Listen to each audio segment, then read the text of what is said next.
hello, Brother Monroe here once again with some more Ultimate Admiral Dreadnoughts, and I am joined today by our resident naval expert, Drachinifel. Hello, everyone.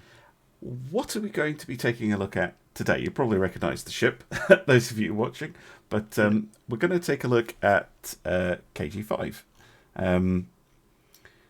So this was the one ship I thought in the Battleship League that didn't do quite as well as she maybe should have.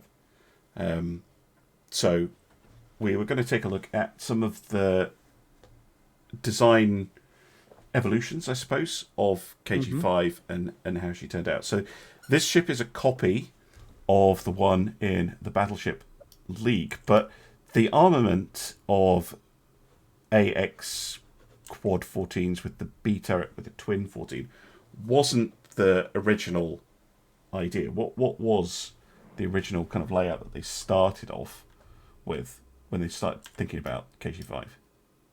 So, at the very start of the of all their ideas for KG5, they were still bound by the Washington and then subsequently the London naval treaties, which both mandated that ships could have a main armament of up to 16 inches. Yeah. But when they were looking into it, they had discovered that, well, pretty much what everybody now knows, which is that the 35,000 ton limit on treaty battleships meant you could kind of just about get a reasonably balanced design for the early 1920s, like Nelson and Colorado. But by the time you'd got to the 1930s, where people wanted their battleships to go a little bit quicker, and also you now had to have a much heavier anti-aircraft battery or dual-purpose secondaries, it really wasn't possible to have a ship that was armed with 16-inch guns and protected against 16-inch guns and capable of 28 knots, which was the speed they were aiming for, unless you compromised on something rather dramatic. Now, of course, the US Navy would eventually, with about another sort of 4 to 6 years worth of technological advancement, pull that off with the South Dakota class. But they had to use quite a number of rather interesting little tricks, and the South Dakota class were noted as being a bit too small and a bit too cramped by even the US Navy's tastes. So back in the sort of early to mid 1930s, when the initial ideas are being kicked around for King George V, they are looking at, they want to have 9 guns, because all the battleships in the Royal Navy at this point have 8 or 9 guns. Obviously, Renown and Repulse have 6, but they're battle cruisers. So 8 or 9 guns is kind of your entry-level battleship armament. And they decide that if they have 15-inch guns, they've already got 15-inch guns in the fleet. So if they develop a brand new 15-inch gun, it can be more powerful, but it can use the existing ammunition and any new ammunition that they introduce. So there's commonality of supply. The whole setup will weigh slightly less than a 16-inch armament, which will save them a little bit of weight. And at this stage of proceedings, the Royal Navy is fairly obsessed with the idea of heavy armor, because they've decided that their attack profile is going to involve closing in on their opponents and fighting at what for most people would be considered medium to medium short ranges. So they want to emphasize the armor a bit more, and as a result, this kind of the 15-inch armament seems to lend itself to everything. It gives them a nice balance of hitting power with a new 15-inch gun versus saving in weight. It's not too much less powerful than a 16-inch gun that it would be it would radically affect the ship's capability to hurt the opponents, but they can end up with this kind of very close-range melee fighting vessel. And so the initial considered design has 15-inch 45 caliber guns in 3 triple turrets, 2 forward and 1 aft. Okay, well, let's have a quick look then. So if it was triple 15-inch 45s, should be easy enough to get. It's very slightly bigger than the 14. There we go. And take that one off.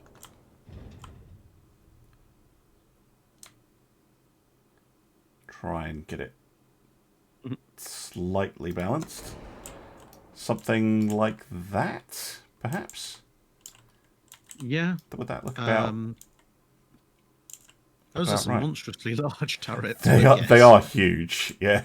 I think that's basically the same model as they use for the Quad 14s. They've just slightly rejigged the front face. Well, I mean, the dual 14 model they use looks like the Quad 14 with just 2 of the barrels removed. I think all the turrets on the same caliber occupy the same footprint, so they do look a little bit large. But I could definitely see that as a design. So given the, you know, there were a lot of advantages to going with the 15. They had, you know, as you say, they could basically take guns that already existed, improve them, use ammunition they already had, all this good stuff. And we can see here that we're probably a little bit over on weight as well. And I haven't adjusted the armor on the turrets either. Which probably isn't helping. How would they have armored the turrets up? Most likely, would they have kept what they ended up going with, or do you think they would have put a bit more protection on? I think they probably would have maybe stuck an inch on the historical King George V turret up face, because again, you kind of want this ability to be armored against your own guns. That's kind of the rule of thumb for most battleships. But the Royal Navy, they weren't obsessed with the extremely thick turret faces that some nations were, for a variety of reasons. They basically just didn't think it was that necessary. So they would probably have, 14-inch or something like that on the turret face. Would that be about right? If they were up armoring a bit. Let me just check the statistics here. And of course, you've you've also got the fact that the new 15-inch gun that was actually designed, even though it was 3 calibers longer than the 15-inch 42, it was actually slightly lighter by a couple of tons.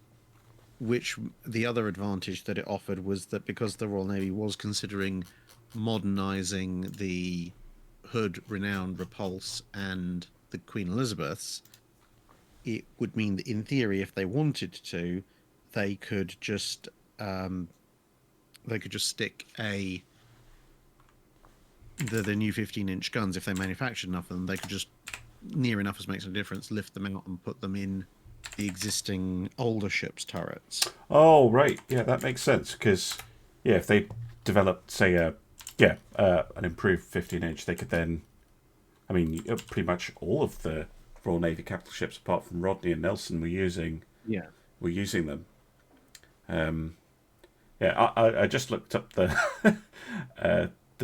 the turrets that we were using previously, and I'm just going to add an inch on top. So it can be 13. All the way around. So 13.8, 6.9, and 13.8. There we go. Yeah. So given that, I mean, to my eyes, and looking at it in game terms, this is probably a pretty nasty vessel. At kind of the 20,000 meter range, it's got pretty good armor pen stats. It's definitely nastier than the 14-inch.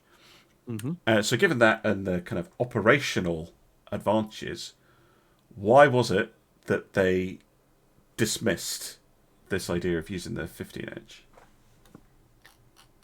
Basically, it came down to the Second London Naval Treaty.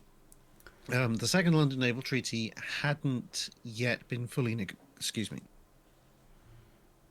That's all right.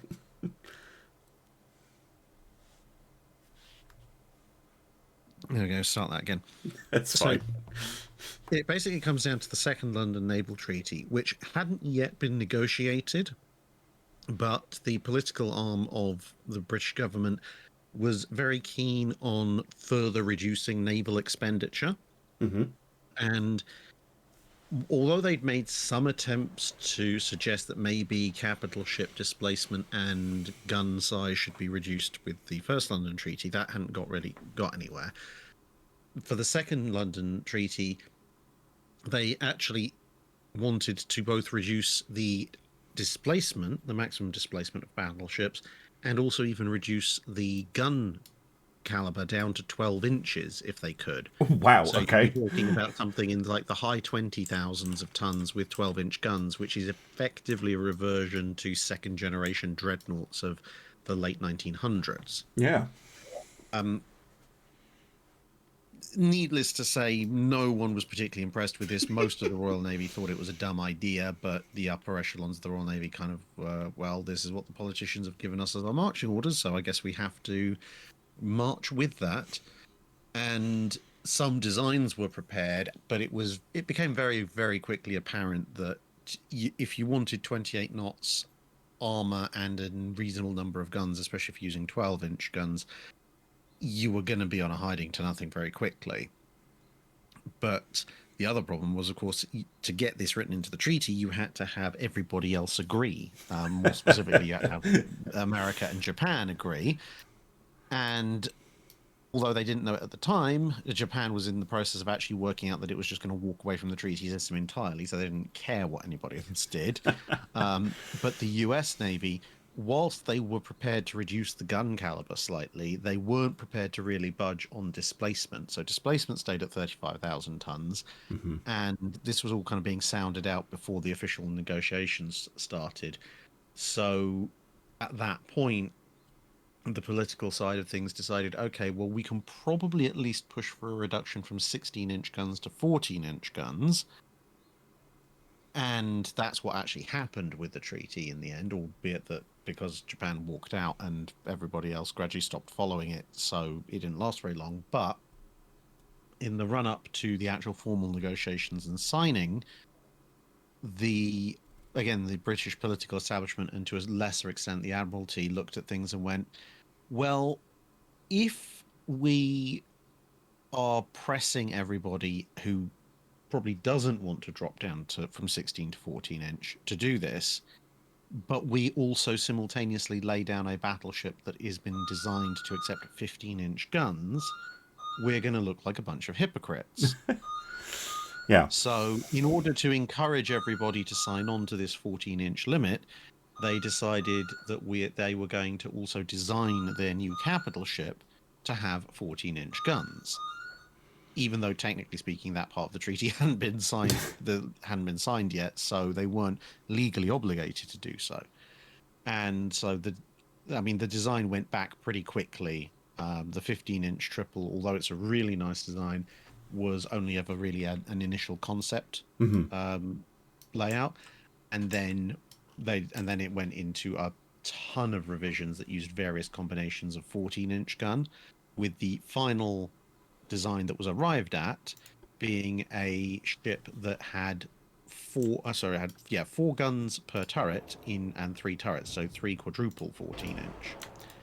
And pretty much the rest of the specs were as per the historical King George V. So something like this, and I can actually get the caliber right this time. Or I might be able to, if the game lets me.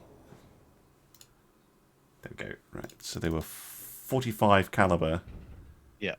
Oh, why has it gone back up to 46? There we go. That's maddening. Right, there we go. Plop it there. So something like this. So ABX, but quads instead of triples. So when that must have been a bit of a kind of delay to actually getting these ships built, because if the original design was kind of based on the assumption, well, we'll take the existing 15 and improve them, they're now going, well, actually, we're going to build an entirely new weapon. What was the previous? Have any Royal Navy ships had 14-inch guns previously? And how long ago was that? And only one Royal Navy ship had a 14-inch gun before, and it had not been designed for the Royal Navy in terms of battleships. It was actually a battleship that was derived from one of the 13.5-inch designs, but was being built for a foreign nation at the beginning of World War One, and was then taken over by the British and put into the Grand Fleet. But that became the only British battleship with 14-inch guns, which is slightly odd because the guys who made the 14-inch guns back in World War One were absolutely desperate to sell their new weapon to the Royal Navy. Was that Vickers? Sorry? Was that Vickers? Yeah. Yeah. So that's why, for example, the Congos have 14-inch guns. Mm-hmm. Despite the fact that the Congos are otherwise fairly heavily based on British 13.5-inch gun battle cruisers. And, you know, they were showing up to almost anything to do with the Royal Navy asking to sell their 14-inch gun, but the Royal Navy wasn't interested. They had their 13.5-inch, and then they developed a version that fired slightly heavier shells, and they were perfectly happy with that before they went to the 15. So, yeah, there was no 14-inch armed battleship in the Royal Navy that had been designed for service in the Royal Navy up until that point. You did also have some 14-inch armed monitors that used the guns that had been built in the States that were intended for the Greek battleship Salamis, which the Germans were building, which for obvious reasons in World War One that didn't get finished either. But this would be the first 14-inch gun that would be employed on a ship that had been designed and built purposely as a battleship for the Royal Navy. And weirdly enough, although the 15-inch 45 was a brand new design that basically shared the caliber with the 1542, the 14-inch ended up being not just an immediate incremental improvement on, but it was a derivation on the older 14-inch gun designs from the 1910s. Okay, so they weren't starting from scratch. They were using the kind of World War One, late World War One Vickers 14, and then as a basis, it was a basis for development of this gun, which was a new gun but inspired by previous. And by going from triples to quads, they thought, okay, we're going from 9 guns to 12 guns. That makes up slightly for the smaller shell, the slightly less armor penetration, and it also appealed to the Navy in terms of their battle strategy, which we mentioned earlier, which was to get up close and personal, because the bigger, heavier guns tend to have armor penetration advantages at longer ranges where they retain more energy, whereas once you're getting down to 12 to 15,000 yards, which is where the Royal Navy was anticipating doing most of its fighting, by the latter part of the 1930s, whether you had a 14-inch, 15-inch, or 16-inch gun, if you were engaging somebody at, let's say, 12.5, 13,000 yards, the chances were, if they'd also built a 35,000-ton battleship, their armor wasn't going to stop your rounds. Yeah. And, you know, a 15 or 16-inch gun would be very, very definitely not stopped. But either way, it's still going through. Yeah, and I suppose, you know, having 12 guns with a slightly higher rate of fire than the 15s would have had, I'm assuming, means that you're getting probably the same weight of shot, to use an older era term, but... Yeah, you'd get slightly more weight of shot, assuming you got a roughly similar number of salvos downrange, but of course with 12 guns you're getting 3 extra shells downrange, and it's not just about you know, total weight of shot out. It's the fact if you fire a 12-gun broadside, you have 12 individual chances to hit. Yes. Which is 3 more than you get with a 9-gun broadside. And then, of course, unfortunately for the Royal Navy, they had this wonderful design. They calculated it all out, and then they realised at a little bit of the last minute that they, although it was a design they were happy to live with, they couldn't quite fit that into 35,000 tons. And so they didn't want to sacrifice the speed. They wanted that to stay at 28 knots. They didn't want to sacrifice the protection, because if you've built this effectively close-range brawling ship, you need to keep the armor reasonably practical. And so the only thing that they could then sacrifice to nudge them under the 35,000 tons was the armament. And so they decided, okay, we'll make B turrets, the super firing turret, which also is going to have the greatest effect on stability. That's then going to become a twin. Yep. And then that's how you get the historical King George V design, which, as it turns out, then only has 10 guns. So it has one gun more than the triple 15 design. Yeah, it's an interesting one. And how late in the process did they make that swap for B from a quad to a twin? In overall terms, it was quite late in the design process. It wasn't a case of, these ships are being built with No. blue turret with a quad size barbette, and we're going to have to scramble. But the 3 quad 14-inch design was actually finalized as this is what we are going to build.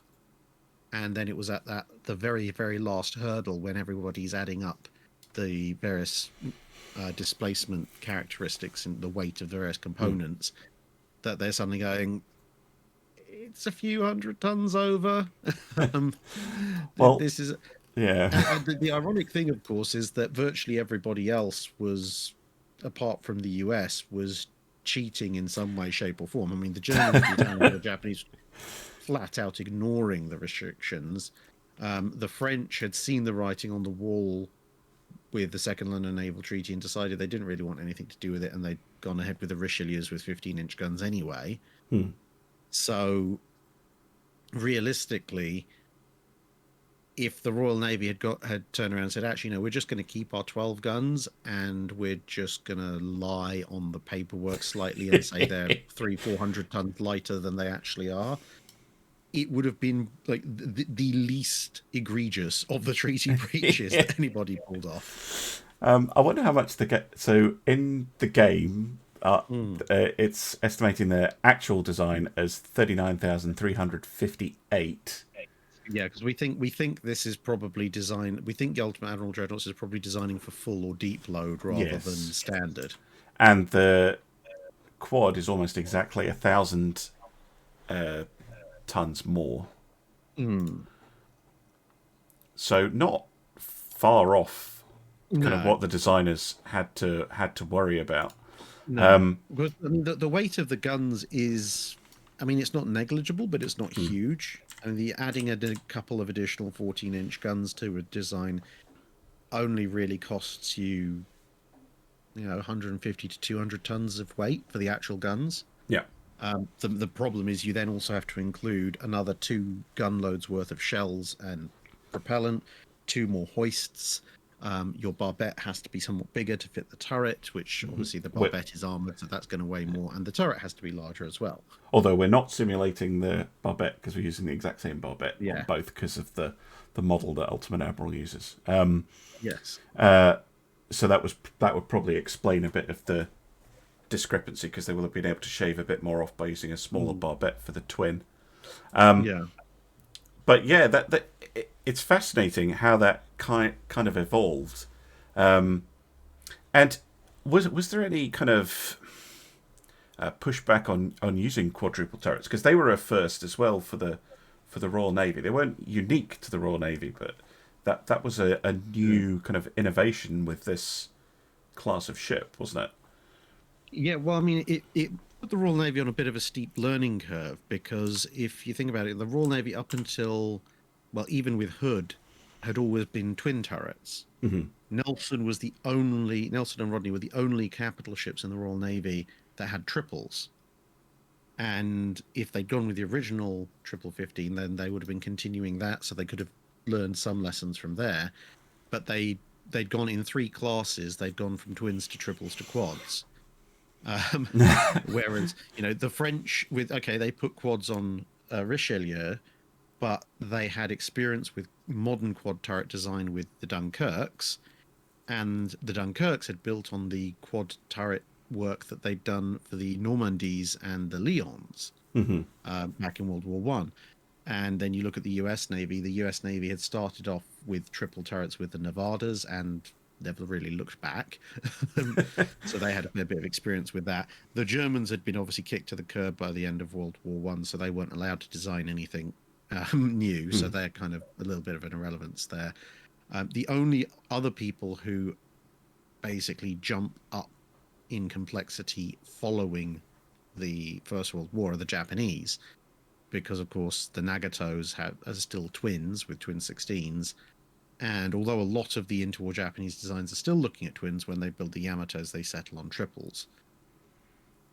So yeah, the quads did have some issues. Now, to be fair, not all of the issues are quite as bad as people make them out to be. I was about to say, you're going to set the comment section on fire with this. Yes. The thing is, it's kind of there's cause and effect involved. So obviously, the effect is that, especially for Prince of Wales, famously at the Battle of Denmark Strait, various guns stop working. Occasionally, a turret stops working. There's less of that happening with King George V in the final battle with Bismarck, and less still with Duke of York against Scharnhorst. But there were some issues with the gun turrets. But oddly enough, a lot of the issues were not so much to do with the turrets being badly manufactured. It was actually to do with the British being slightly overly paranoid, because with the loss of the battle cruisers at Jutland, British gun turret design, hoist design, barbettes, etc., they'd gone hyper paranoid about flash protection, and as a result, the tolerances that they were allowing were, for as far as a gun turret is concerned, absolutely minuscule. So there were some problems with occasionally the fact that just the whole flexing, which you might have if, I don't know, you're proceeding at high speed in inclement weather whilst trying to shoot at somebody, the minutest of hull flexes could end up with distortions and therefore jams in both the turret overall and the supply system, even though those flexes would be, from an absolute perspective, relatively minute, and on a regularly built turret wouldn't be a problem. There were some other issues with the design of the shell hoist mechanism that meant that a single thing going wrong could jam the whole thing, which, when you've got 4 sets of that thing with the potential to go wrong, that could be a problem. But apart from Prince of Wales, the thing is, when you look at King George V and Duke of York's performance, bearing in mind Prince of Wales is still really in the process of fitting out, it doesn't really have a business being at sea. Most of the issues, not all, but most that they have, are described as what they call errors in drill, i.e. just, the gun crew or the magazine shell room crew, they've made some kind of mistake that means they haven't got the shell and all of its charges in place by the time the turret captain or the captain of the ship wants to fire. And sometimes there's a jam. Sometimes it's just, something's gone horribly wrong. But an error in drill that makes one gun drop out of operation doesn't actually necessarily mean the whole design is bad. It just means somebody messed up. Yeah, I think it's one of those kind of legends that comes out of a seed of truth that you get in history quite a lot, where people often hear about, well, they still had some of the contractors on board Prince of Wales when she set sail, and there are problems with the guns, and people don't really make the connection that she had basically skipped her sea trials, shakedown cruise, all of that was kind of not considered. And as you said, you have KG5 a few days later performing much better in terms of her gunnery, and then Duke of York later in the war has no problems at all, really. You've got shore bombardments by Anson and Howe, and also King George V and Duke of York, which also attract far less attention because they have far fewer issues. Although, admittedly, when you're traveling at relatively slow speeds, blazing away at the shoreline, you're going to encounter slightly fewer issues than if you're smashing through high seas at 28 knots. But yeah, so I mean, the 14-inch guns were, I think, they certainly were an effective weapon. I don't think there's any doubt about that. But did the change from 15 to 14 introduce any kind of delay to King George V actually being launched? Because their design took a few years before they started cutting steel, and everything was kind of... It didn't impact the ability to build the ships, to be perfectly honest. Okay. Because the much bigger issue that the Royal Navy was experiencing in the latter part of the 1930s wasn't that they couldn't build the ships, it was that they couldn't make enough armor and enough guns quickly enough. And that's basically because shipbuilding, although it had, to be fair, had taken a fairly big hit in the interwar period, the British shipbuilding industry at the end of World War One was absolutely colossal. It was probably the single largest shipbuilding industry in the world when it came to building things of warship caliber. And then a lot of it had atrophied, but there was so much of it to atrophy that come the rearmament of the 1930s, there were still more than enough slipways to build loads of capital ships.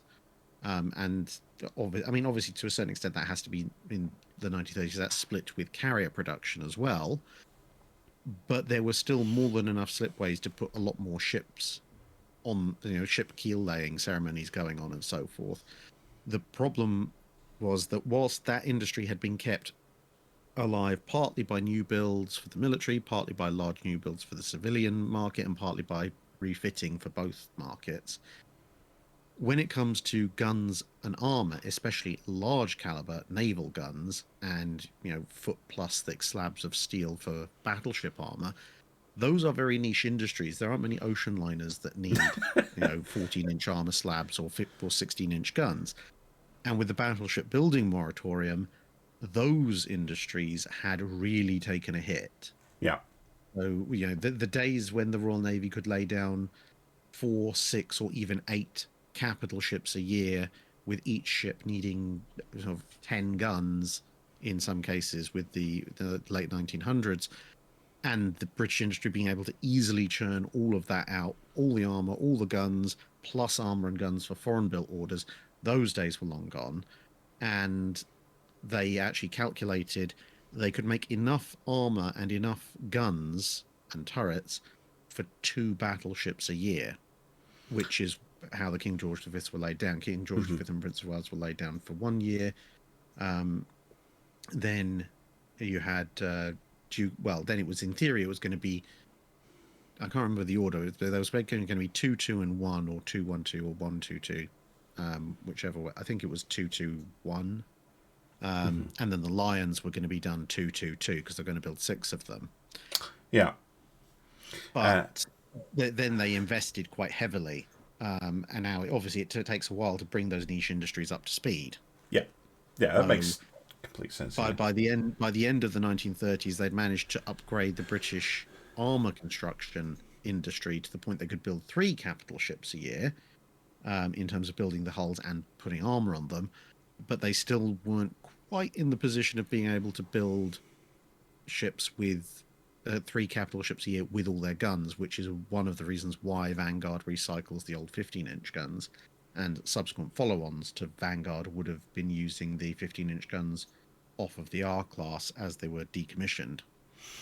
Yeah, it's fascinating, really, that how all these kind of factors interplay to give you a finished ship that's a very iconic ship as well. No, it's really, really interesting. Thank you. Out of the 3, the as-built, the Quad 14, and the 5050, which one would you have liked them to have stuck with, basically? So, do you think that they're absolutely right going down the 424 historical route, or would you prefer them to kind of fudge the numbers and stuck with the Quad 14, or tell the Foreign Office to stop being silly and not impose the 14-inch limit and keep the 5050? I think I would have much preferred them to go with the 1515 route. It's of the 3 designs, it's arguably by far the most effective. And it also is the most effective from a general naval perspective as well. Because, as I mentioned earlier, it would open up a very easy route to making the existing 15-inch arm ships considerably more powerful by simply just replacing their guns. Obviously, the modernization process that renowned Warspite Valiant and Queen Elizabeth go through makes them more powerful still, and you could still do that.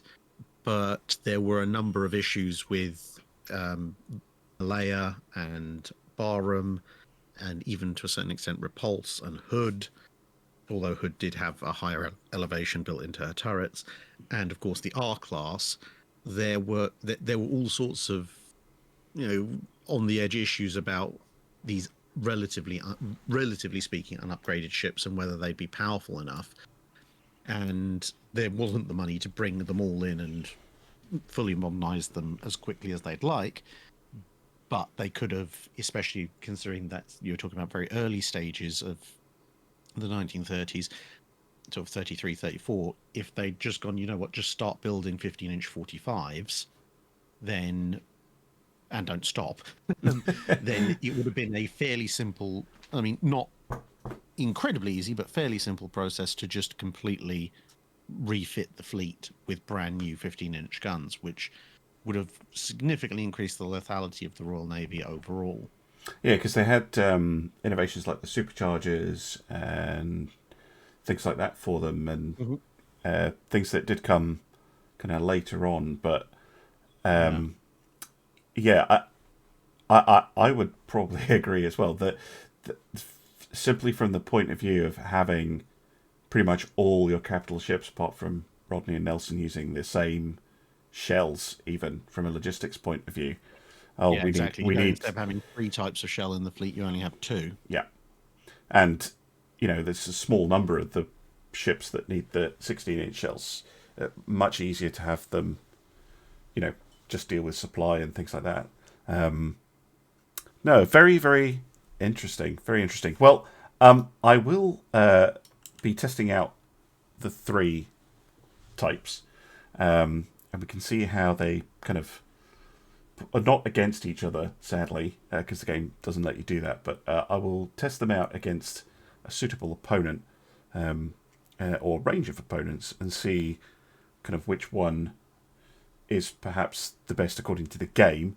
I suspect the game will also favour the triple 15, but you never know. Maybe the quad 14 will prove to be effective. We'll have to wait and see.